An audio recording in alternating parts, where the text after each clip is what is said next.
Yo, what's going on, guys? I'm here with the Path of Exile 3.23 Affliction content reveal trailer thing live stream. I didn't get to see it live, so this is my first initial reaction to it. I saw a couple of spoilers ahead of time, just at Twitch up just to get my rewards, but I wasn't actually watching the content. So we will go over this as my initial reaction to the league. Super hyped because apparently Reddit was going bananas over some of these changes. I'm excited to see what they are. So make sure click like, subscribe, comment down below what you think of the new league. Let's get into some initial reactions. Let's kick it off. Thanks, Jonathan. Well, not Chris. Let's just go ahead and get straight on into I jumped forward to the PoE one part. There's PoE 2 in front of it. Pogging. Something moves in the mists. Okay. Something sinister. It's spooky. Affliction-y.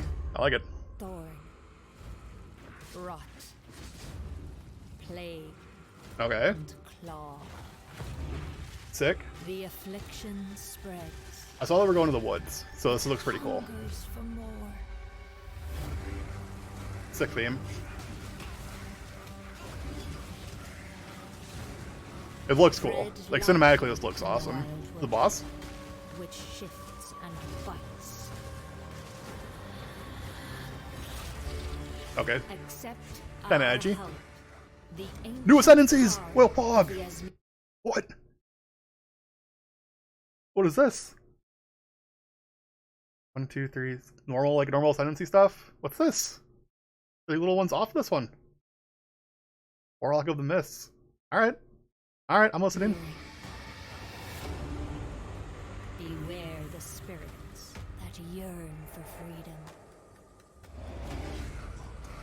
And the heart of evil that waits in the dark. Dude, this thematically, this is awesome. Wildwood Ascendancies. Oh man, what are these gonna be? Transfigured 100 plus? Ultimatum. Oh, let's go. Let's go.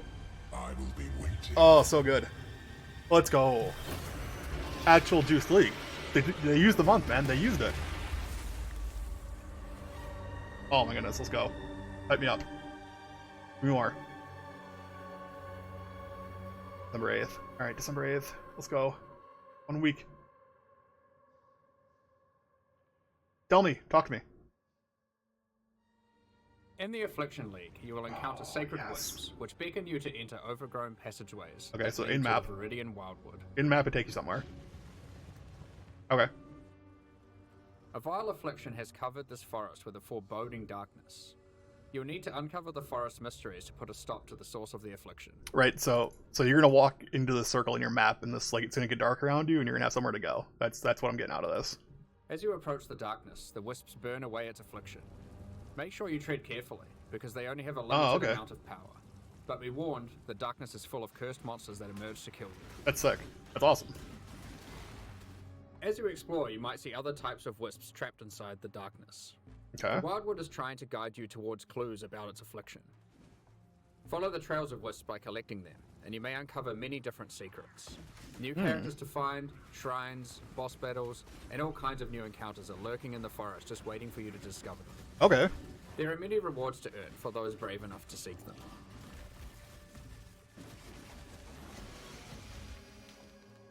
We gotta see the rewards. We don't know how to listen to any of the rewards from this league mechanic are. Like, this loot drop is not promising, but who knows When what the level sacred this is. wisps run out of energy, they will return you back to where you came from. Yeah, there's like a counter Any here. other types of wisps you have collected will return with you to Rayclast. Okay. Okay. These wisps, having been saved from the affliction, disperse into the environment and inhabit randomly chosen monsters in the area, increasing their power and also their rewards. This is screaming Magic Find League to me already. This seems like Scourge. Remember we had Scourge maps, Scourge League? You pop into like the Scourge version of the map, and your enemies would be juiced. You'd play Magic Find. They had like 100% increased quant rarity. Screams like what we're gonna get here. The different types of wisps have different effects on monsters, and sometimes more than one type will inhabit a single monster, making the fight even harder. Sounds dangerous. Yeah, if it can hit bosses, this says it can hit bosses. If this happens to a boss, yeah, you could be in for a tough fight. But if you can overcome it, your efforts will not be in vain. Drop him here. Primal wisps grant an item rarity bonus to inhabit monsters. Wild Wisps grant an item Okay. bonus, and Vivid Wisps cause them to drop Let's currency go. items. Dude, Magic Find. If It's a Magic monster Find gets League. all 3 types, they'll drop more items of a higher rarity and a lot of currency. Divine While Orb. exploring the Wildwood, you might find some of the last few Asmiri wanderers who have managed to survive in the forest. That screams since Magic its Find burst. League to me, though. Each of them have different survival specializations, and they are willing to teach you if you agree to help them defeat the source of the affliction, the Okay. King in the Mists. Blue the boss. Sick. Choose which of the Asmiri that you will complete quests for to unlock one of 3 new Ascendancy classes, which you can have in addition to your regular Ascendancy class. Double Ascendancy? Ascendancyception? Align with one of the Wanderers to accept their training and surviving. You only have one. I'm reading. Complete their quest, unlock points in their skill trees. You only have one of these at a time. So, like, essentially, we just, like, tripled the amount of Ascendancies you can have. Because you can have your regular class Ascendancy, and then you can have one of these Ascendancies. But there's, so each Ascendancy got one of 3 new paths that can go down, right? We just tripled the Ascendancies in the game. Up to 8 points for these classes are unlocked as you complete more quests Just like for the normal. Asmiri you are training under. Wait, The Warden of Eve. this tree is wild. Look at this. You just have to go all the way around. 1, 2, 3, 4. Yeah, so if you go all the way in, you have to go all the way there. Oh, that's sick. Okay. Be interesting. This one's weird because it has like the... This looks like the Scion starting, or points where you have to choose one and it pops in there. Alright, sorry. Eves can teach you to become a Warden of the Magi, Okay. a powerful class that takes advantage of wilderness knowledge. A Warden of the Magi can learn to use tinctures which coat their weapon, Hold on. This looks like it takes over... Oh, no, there's 2. One goes this way, one goes this way. Okay, sick. granting various powerful effects. You can equip tinctures in your flask slots and toggle them on and off at will. You can only have one enabled at a time. What? But the effects are quite conditional, so you may want to have more than one equipped and swap between them during combat. This buffs your weapon, right? That's what it For said? example, equip the Ironwood Tincture to gain the benefit of always stunning enemies on full life. That's pretty powerful. Tinctures can also get random mods. This one in particular adds stacks of wither to Damage hits always stuns enemies for life. I saw like screaming about flasks. I was looking at my Twitch chat when I was just making sure I was getting like in the room getting the rewards and videos playing. I saw people screaming about Pathfinder and like flasks. This doesn't look like a flask. It doesn't say flask anywhere in here. I doubt it works with flask effects. targets on full life and steals frenzy charges on hit, which makes it great as an initiator. Sure. When you are fighting rare monsters or finishing off tough bosses, you will want to swap to the Oak Branch Tincture, which grants Culling Strike, increased damage against enemies on low life, and has a chance to steal a mod from rare enemies you kill. Excuse me? You can buy more tinctures from the Warden of Eves using Primal Wisps when you find her in the forest. So Okay. keep an eye out for her. Sick. Yeah, it's cool. As a Warden of the Magi gains more Ascendancy points, they gain access to more skills that let them further specialize in tinctures. For example, Mage's Concoction allows you to invest in having your tinctures enhance your flasks. Flask is adjacent to a tinctures. So that flasks are not tinctures. Or tinctures are not flasks. Sorry. This Ascendancy skill makes it important to think about which slots your tinctures are placed in, and what flasks they are adjacent to. Sure. You'll have better uptime on those flasks, and they'll be stronger as a result. But there are plenty more skills to choose even if you don't want to engage with tinctures. Okay. For example, another new ability to unlock is Barkskin. New skill? It's a reservation skill that causes bark to grow all over your body, increasing armor. No determination? As you take damage, the bark falls off, increasing your evasion. Oh, interesting. Champion? Pog? Over time, the bark will grow back, removing the evasion bonus but increasing your armor again. The Breaker of Oaths can teach you to become a Warlock of the Mists, an Ascendancy class specializing in the darker arts of the Asmiri. Sick, let's go. Warlock class. One powerful ability you can choose is Blood Hunt, which grants an active skill called Ravenous. Okay. This skill lets you see what type a monster is under its life bar, whether it is a demon, beast, undead, construct, or humanoid. Okay. Consuming a corpse with the skill gives a buff to damage against that type of monster, and Oh. reduces damage taken by it. You can only have one type active at a time, so it's a good idea to choose wisely for the area that you are in. Interesting. Some bosses like the Maven are eldritch in nature and don't conform to the regular corpses that you have access to. But don't worry. The Breaker of Oaths has a shop where you can trade wild wisps for corpses that you can place on the ground wherever you are. Buy an eldritch corpse and you will be able to get the bonus while fighting eldritch entities like the Maven. Oh, sick. So you get like a You may buff notice to like that most of bossing. the corpses he sells are not monsters you normally encounter. You might want to try turning some of these corpses into specters, to take advantage of some of the unique abilities that these monsters have. Yo, what? Spectre League? Spectre League? The What? Warlock of the Mists gets access to many other abilities. For example, there is a trio of curses that you can pick from. Okay, curses. What's a curse? One of these curses targets your minions, giving them life degen and making them explode for massive damage when they are near death. Explode? Say less. One of them prevents enemies from dealing damage for the latter portion of its duration, which is quite powerful against bosses. This curse creates the interesting build decision of whether or not you should increase curse duration or reduce it. Sure. The final curse is a mark that causes enemy phantasms to be spawned when you hit the marked enemy. Okay. These phantasms aren't on your side, so they work well with on-hit and on-kill trigger effects, for example. Oh, sure. The Primal Huntress can teach you to become a Wildwood Primalist. That's actually interesting. Unlike the other new ascendancies, the Primal Huntress lets you customize your tree. Oh, they're sockets. They're sockets. Okay. You do this with charms that you can buy from the Primal Huntress for Vivid Wisps. Charms have randomly generated mods, which give stats from regular Ascendancy classes, allowing you to create your own hybrid Ascendancy class. What?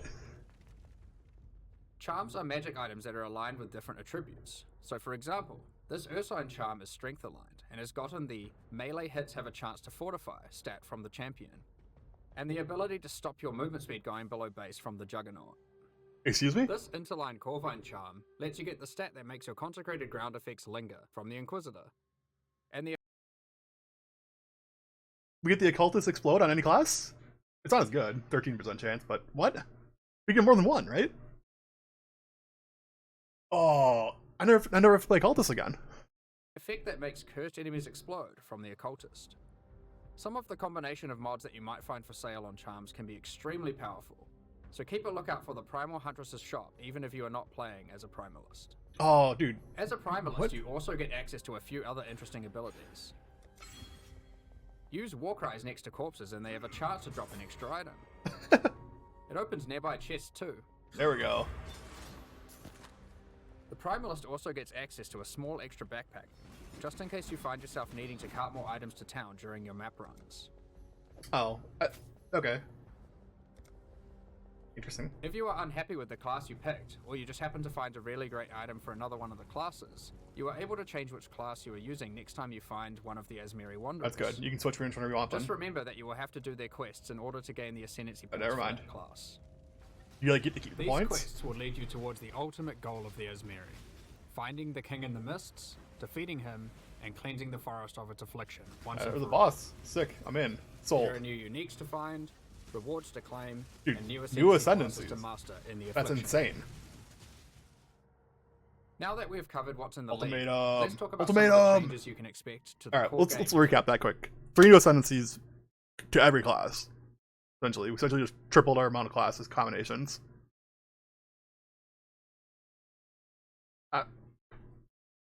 This is insane. Okay. 23. For a start, Ultimatum is finally going core. To be clear, they don't seem that strong. The last one seemed good because we are, like what the other ascendancies do. The other ones, like, will. Oh, there's gonna be so much testing and POBing, and like we're gonna get so much information to figure out what's good. Love it. When talking to players at Last pause. You're not gonna get them right away either. So like I'm already thinking about like league start. You're gonna need a league start like something that is good without any of those because I don't think like don't get them right away, right? You just don't get them. the ExileCon, it was the #1 feature that people requested. When playing through Ultimatum. in-game maps, you may sometimes encounter the Trial Master, who Oh, offers let's you go. a choice to undertake a deadly Val trial in exchange for great rewards. Dude, If I'll you play defeat Skelly the Mages trial, again he now. offers to go double or nothing with you. Do you take the risk and go for an even better reward? Or do you take the winnings you have already earned off the table and go home? You always go for We've it. done a full rebalance of Ultimatum and have added many new mods Gotta and go for rewards, it. including both new and reworked uniques. Hold on. What in the what is this? Okay. Gamble Spirit. But hit gain a random movement speed line from 14 reduced to, oh. The base thanks. number of rounds for an Ultimatum trial is now always 10, with a chance to spawn the Trial Master boss fight on the 10th round, if you are able to make it that far. As part of 3.23, we have also removed Metamorph from the game. Oh, All the Catalyst rewards from Metamorph have now been moved to be rewards for Ultimatum. okay. We have also added a new Val-themed Catalyst that works on corrupted items. Okay. As is normal for most content that gets added to endgame, we have introduced Just to new replace all the Ultimatum Metamorph passive spots. skills Oh, to well, the that's new. Atlas tree. That's Metamorph replacement. That's One Metamorph. great example is the Keystone Grueling Gauntlet. It makes Ultimatums last 3 extra rounds, but you cannot choose the modifiers, and it prevents the final Trial Master boss fight from spawning. Wow. The That's level actually up challenge becomes good, right? extreme during the If you don't want to do last the boss, if you're not a bossing and not build. being able to choose the modifiers makes it even harder. Yeah, but if you're not a Rewards are bossing build, this is probably and For insane. those with very high-end characters, it might be a bet worth making. Yeah. There are lots of other Atlas passive skills you can pick from for Ultimatum, so choose Free wisely. Divine! Now, it's time to talk about one of the largest metagame changes we've ever made. Fog. There were 3 systems in Path of Exile that were all trying to subtly modify the behavior of skills. Okay. These were alternate quality gems, Labyrinth Helmet enchants, and unique threshold jewels. Sure. We've combined all of these together to create a new system called Transfigured Gems. Okay. That allows us to fully achieve the goal of these 3 systems and then some. Go on. Transfigured Gems are alternative versions of existing skill gems that have different functionality and balance from their regular versions. Sure. We have added a huge number of these with interesting variations that drastically So like change alt how quality existing gems. skills play. Kind of. For example, Frostbomb of Instability. It changes it from a cooldown skill that you can cast occasionally for a large explosion into a skill that you can cast continuously but deals less damage and doesn't apply cold exposure. It changes the role of Frostbomb from a utility skill into a main damaging skill. Okay, that's way different than anything they're Another doing. example is Detonate Dead of Scavenging. You can't use it on corpses that were created by Desecrate or Unearth, but in exchange it does a whole lot more damage. You won't be able to use it as your main reliable source of damage, but it's a great Right. skill to use as a 4-link utility to get some extreme burst damage. Unusable. Raise Zombie of Falling. Instead of raising a zombie from a corpse, you summon them from midair. They fall to their death, dealing AoE damage where they land. While this sounds like a physical damage version of Firestorm, you should consider that it scales with minion damage and also triggers on-death minion effects. Blight of Okay. Contagion. Think about that. This version of Blight is now spread by Contagion, so you can use it as part of your Essence Drain build. We have a huge number of these. Transfigure Firestorm into Firestorm with Meteors, Transfigure Blade Trap into Blade Trap of Greatswords, Transfigure Barrage into Barrage of Volley Fire, and so on. There is a lot to experiment There's gonna be with, so and much we look to forward do, seeing so much to what builds you can learn. come up with. But how do you get Transfigured Gems? Yes. The Divine Font at the end of the Eternal Labyrinth has been changed to a gem crafting device that can modify your skill and support gems in a lot of new ways. Sacrifice a gem for treasure keys. Sacrifice a gem to gain 30% of gems as your own experience. Transform a skill gem to be random transfigured version. Transform a skill gem to be random. Same color. One of the Okay. options you can now choose is to turn a skill gem into one of 3 transfigured gems. But that isn't all the Divine Font can do. It has a lot of other gem crafting options you can use. For example, you can add quality to gems, add experience to gems, Oh. sacrifice a gem for 1 or more treasure keys to open Azara's Dude, chests, labs would be sick and now. you can even exchange support gems for exceptional support gems like Empower or Enlighten. These are just some of the options you'll find the Divine Font is now capable of. Ooh. In order to Okay. replace the rewards and heist that previously gave alternate quality gems, Yep. we have done a rebalance of the rewards of heist as well. Okay. That's it. Experimental Okay. race types have been rebalanced. New replica uniques have been added and old ones changed, and we have increased the amount of currency from display cases as well. On top of this, we have gone through and buffed the quality stats on most damage dealing skills. In most cases, Buffed. they will be significantly more powerful than before, and Buffed. also more interesting. All right. Sick. Overall, this is one of the largest metagame shifts that we've ever done. Yeah, for There sure. are so many crazy new skill combinations to plan around, so we expect to see some really interesting new builds. I agree. I'm excited. Next up, I'd like to hand back over to Chris to talk about the new supporter packs. I don't want to hear about that. That's the end. That's it. That's it. That's it. This is gonna be insane. Like, there's so much work to do now. Like, there's so much work. Like, we need to learn so much. Every bit of information is gonna be perfect in a build guide. Like, build guides are gonna like not be non-existent unless you like only use things that have been discovered. So that's insane. Don't know how difficult like those tendencies are gonna be able to get. Don't know how quickly you get them off the ground. There's like so much to think about already. Well, I'm excited. That's insane. This is like probably like the biggest like content dump we've gotten in a long time in the league. So absolutely insane. I'm crazy excited. Hope everybody else is. Check out my Twitch stream. Be down below. We're gonna do patch note review and start theory crafting today. Check that out. I'll have a video up shortly. After that's done with patch note review, what I think was most important, what can be skipped, kind of like TLDR. Other than that, remember to click like, subscribe, comment. Let me know what you think about it below. This is absolutely insane, unprecedented levels of stuff. I can't wait to get the new league started. All right, thanks for watching.